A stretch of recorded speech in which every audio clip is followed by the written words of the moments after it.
tarde. Bem-vindos a mais uma emissão de Economia do Real. Uma parceria entre a Coimbra TV, o SCAC, Coimbra Business School e o Casino da Figueira da Foz. O nosso convidado de hoje, embora dispensando apresentações, não posso deixar de dizer que é doutorado em Filosofia, é professor catedrático da Faculdade de Letras da Universidade de Lisboa, onde foi reitor e, como todos sabem, foi cantor de intervenção. Dr. José Barata Moura. Boa tarde. Olha, Dr. José Barata Moura, começo por lhe perguntar o que é que a filosofia pode dizer à economia? Muitas coisas, muitas coisas. Olha, uma delas, talvez a mais importante nesta altura, era que a economia e, sobretudo, os economistas não se esquecessem de que toda a ciência tem na raiz o exercício do pensar.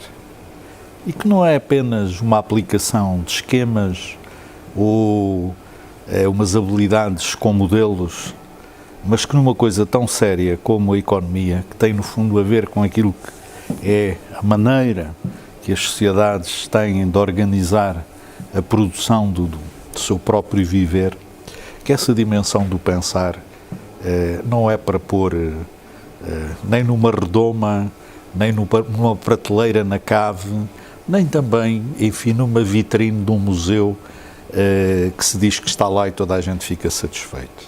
É preciso pensar, e é preciso pensar a economia. E, aliás, os grandes economistas, enfim, desde o Aristóteles até depois, a partir do século XVII, depois já não falarmos do Adam Smith, como é evidente, todos os grandes economistas foram homens de pensamento.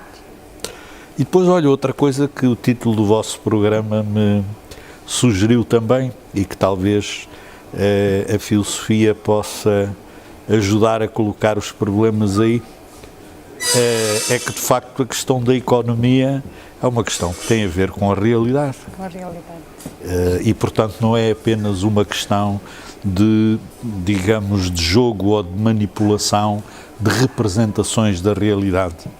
Aquele problema terrível dos modelos e aquele problema terrível que é fundamental para uma análise isolada dos fatores, não é? Que é, supondo que todos os outros ou que tudo o resto se mantém constante, não é verdade? Que é um princípio fundamental, operativo, mas que é muito importante que não se perca essa relação entre aquilo que é o estudo científico da economia e aquilo que é também uma tentativa de penetração num compreender da realidade, para alguns, porque também é preciso transformá-la. Primeiro viver, depois filosofar. O que é que me tem a dizer sobre isto? Bom, isso é quase um truísmo, não é? Porque, em princípio, eu creio que é difícil os mortos filosofarem. E, portanto, obviamente que tem que se estar vivo. Depois, a outra observação que a gente pode fazer é que, de facto, a filosofia também não é há uma frase... agora só me faz perguntas interessantes, mas eu estou a lembrar, porque esse é um grande tema, não é? Um tema muito antigo. Não, mas isso vem do outro tema antigo, já do tempo do Platão, que no fundo que a filosofia é a meditação da morte, porque a filosofia ajuda efetivamente a preparar uma vida no além, etc, etc. E já no século XVII o Spinoza dizia, não, aquilo que é próprio do filosofar e do homem livre que filosofa não é uma meditação da morte, mas é uma meditação da vida. E, portanto, nesse sentido, para filosofar é preciso estar vivo e, por outro lado, o exercício do pensar, não apenas do pensar filosófico, não são só os filósofos que pensam, não é? As pessoas normais pensam, as crianças pensam, o cientista pensa, o poeta pensa, portanto, não são só os filósofos que pensam, mas, de facto, porventura, o grande tema do pensar é também o pensar da vida e o pensar da nossa orientação na vida. Sei que é um estudioso de Marx e do marxismo. Qual é a atualidade do marxismo neste momento? Está ultrapassado, não está ultrapassado? Olha, vamos lá ver se eu não me esqueço de dizer duas coisas que a sua pergunta me suscita. Uma delas é o seguinte: independentemente daquilo que as pessoas acham do Marx e de se estão de acordo ou se não estão de acordo com o que é que ele diz ou com o que é que ele propõe, independentemente disso, penso que o conjunto de textos do Marx, não apenas o Capital, mas os manuscritos 57, 58, depois foi publicado com umas teorias da mais-valia, etc. Um conjunto importante de textos do Marx, independentemente de qual seja a opinião que cada um tenha acerca deles, constituem um instrumento muito importante para perceber o modo capitalista de produção do viver e de produção da realidade. E nessa medida, como eu penso que nós ainda estamos nesse período, na generalidade das sociedades que nós conhecemos e sofremos, desse ponto de vista, com certeza que um dos importantes legados do pensamento do Marx é, seguramente, insisto, independentemente da nossa posição filosófica, política, mas com certeza que um dos grandes legados é precisamente o ajudar a penetrar e a procurar perceber e entender o funcionamento desse modo capitalista de organizar o viver das sociedades. E a outra nota, de repente, essas perguntas que me faz, dava para eu estar aqui várias horas a dizer disparates, que já reparou que tenho alguma facilidade nisso. A outra nota é o seguinte: é que repare que nas coisas que são importantes, a atualidade delas está em relação direta com a nossa capacidade de as atualizarmos. Isto é, com a nossa capacidade de lhes conferirmos, digamos, uma intervenção e uma irradiação no espaço da realidade.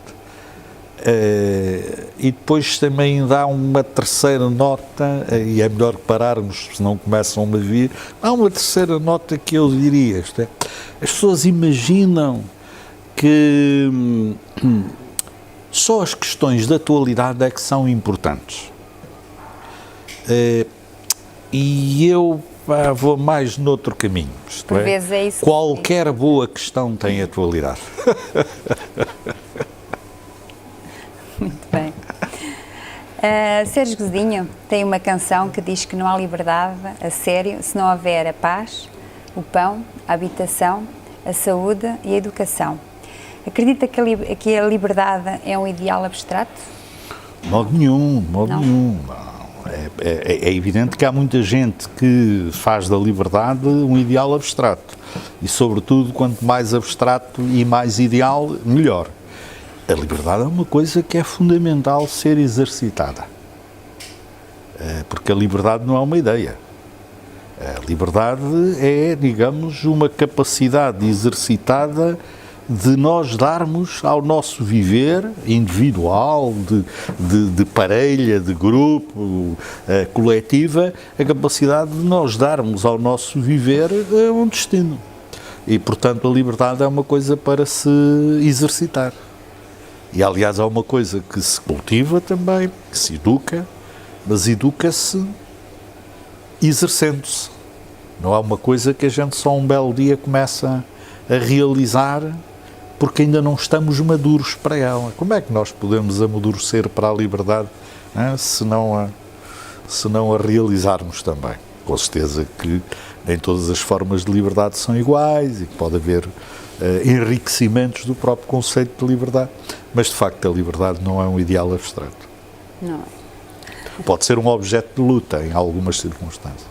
Exatamente onde os entraves a esse exercício da autodestinação se tornam de tal maneira constritores e opressivos em que isso é necessário.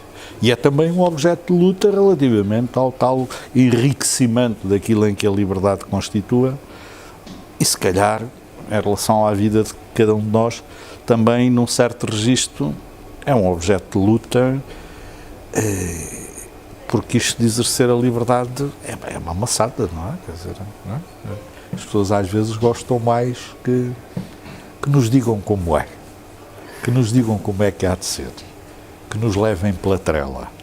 E, portanto, repare que nesse sentido, neste sentido fundo que eu lhe estou a dar, que é mais um sentido ontológico propriamente político, repare que esta coisa do exercício da liberdade tem que se lhe diga e dá trabalho. Mas se calhar também é o que vale a pena. Também é diferente de país para país, de mentalidade para mentalidade.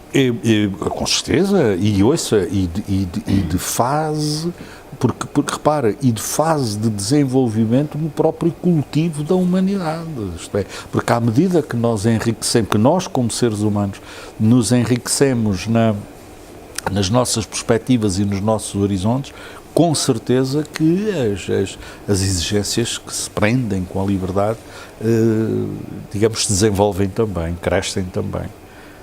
E portanto, nesse sentido, a liberdade não é uma coisa, digamos, que tenha uma fórmula definida eternamente, não é? No sentido, talvez, que uma das nossas grandes tarefas, enquanto seres humanos, é precisamente contribuirmos também para esse alargamento, para esse enriquecimento de uma liberdade, não apenas como conceito, mas como algo que se exercita.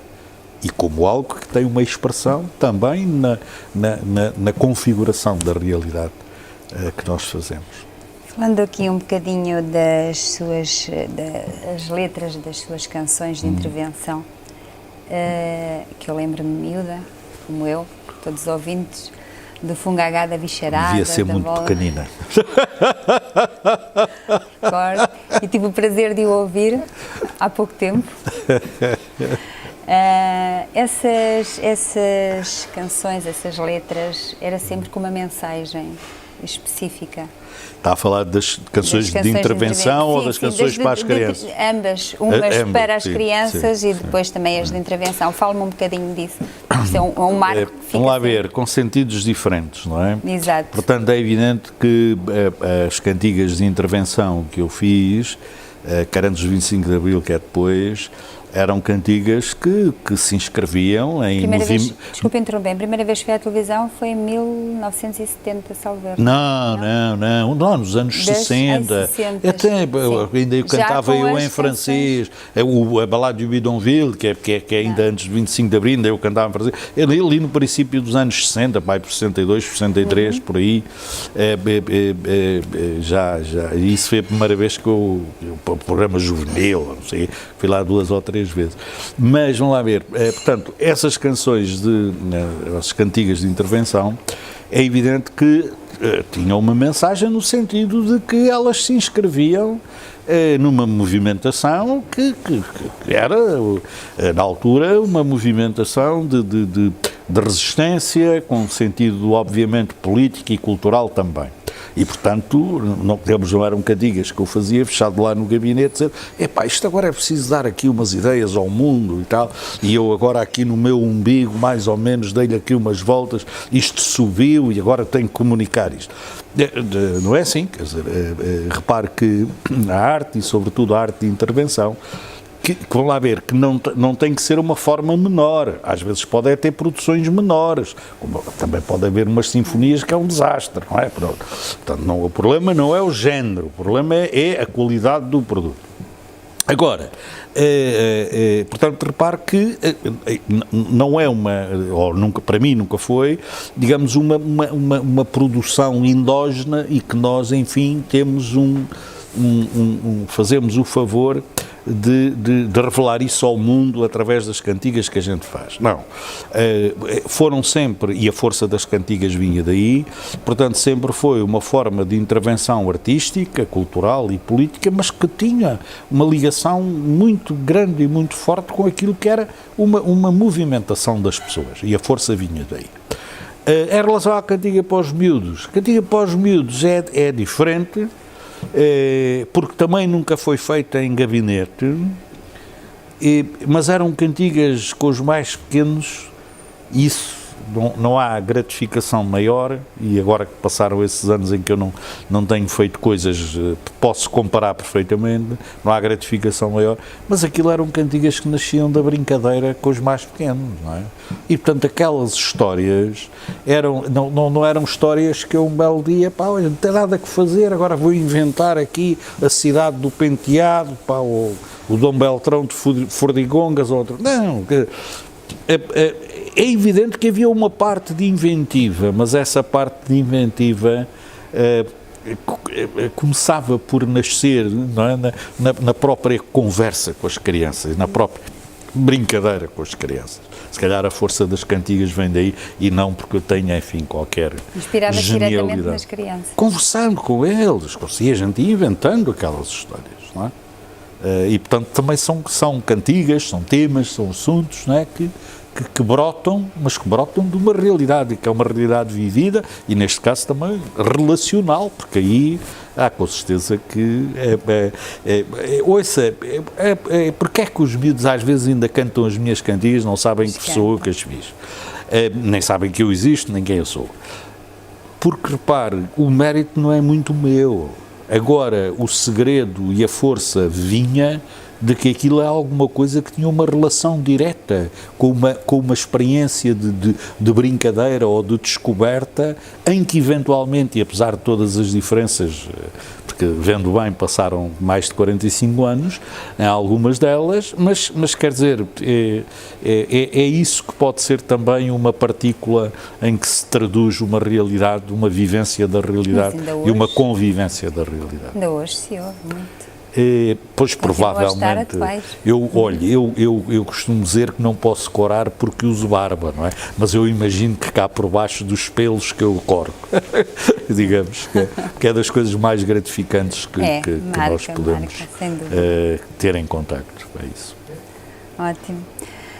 Dr. José Barata Moura, gostei muito, agradeço-lhe a sua presença. Isabel, eu é que agradeço, foi uma ótima conversa, com questões complicadíssimas que me pôs e que, pronto, eu tentei despachar aqui o melhor que fui capaz. É sempre um prazer conversar consigo, o que nos mostrou que a importância da filosofia é bem real para a economia.